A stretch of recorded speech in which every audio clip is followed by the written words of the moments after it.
Well, again, it's essential that, as our colleague was just saying, the member of the leather industry, we need that absolutely that our politicians who represent us at Parliament, at Commission level, are very aware of what the issues are and that we let them know what are the consequences of certain policies.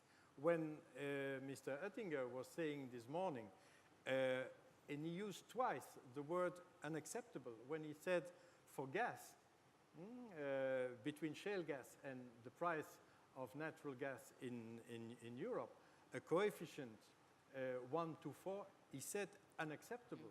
For power, 1 to 2, it's unacceptable. And that is what in my federation I hear daily from my member companies. What are you doing, you as a federation, you as a business community, to change that situation? Same point in terms of work, in terms of the perception of a policy which is just cutting deficits and cutting jobs. First of all, we need to let it know at the institutions, and we also have to come, maybe that was his criticism, with proposals of solutions. There are solutions for the mismatch in terms of employment. There are solutions. Part of it must come from us. We were last week together with Audi people. Well, they introduce now in Belgium the dual education system, which is a fantastic system. Okay. John, on this question of how business can help shape effective trade policies that address your concerns, do you think there is more business can do? Actually, I think business plays a huge role behind the scenes. I mean, I think about IBEC in Ireland is absolutely the most influential group on policy making by the government, full stop. And they have a strong team in Brussels as well.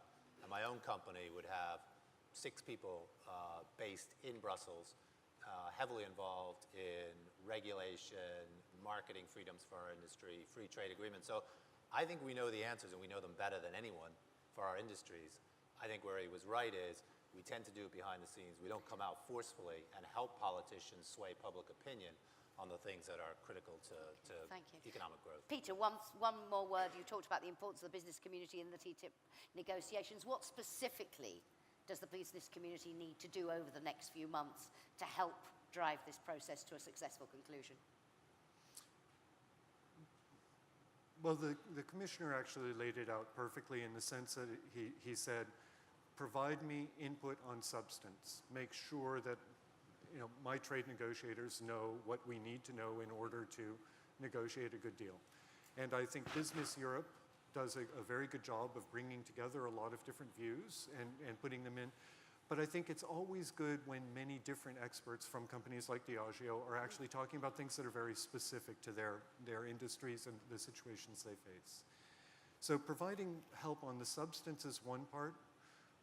Providing help on the public understanding and acceptance is another part. And both of these are equally important and the last part needs to be thought through a little bit more. I mean, everyone can simply go do and talk to radio shows and write op-eds.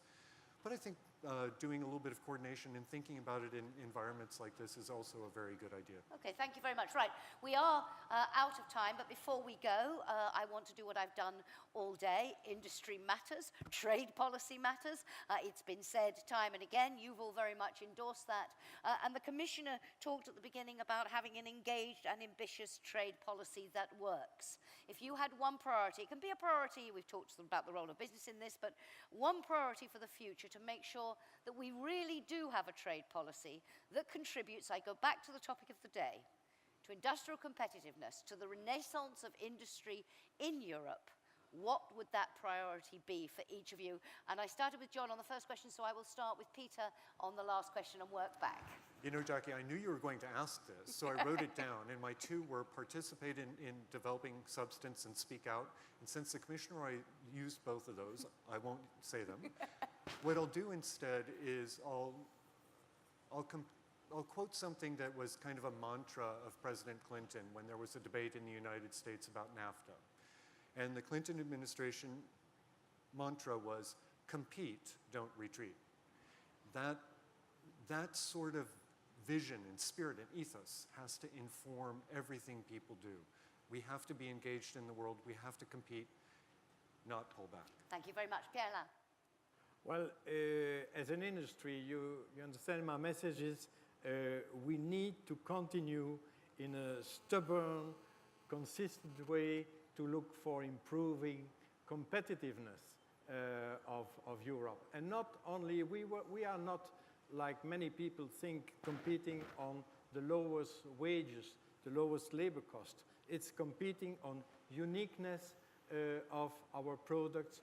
It is competing about innovation. It is competing about different when we go to the US, when we go to Japan. And to our commissioners and our institution, I would say, well, we are at 70% coverage of our export.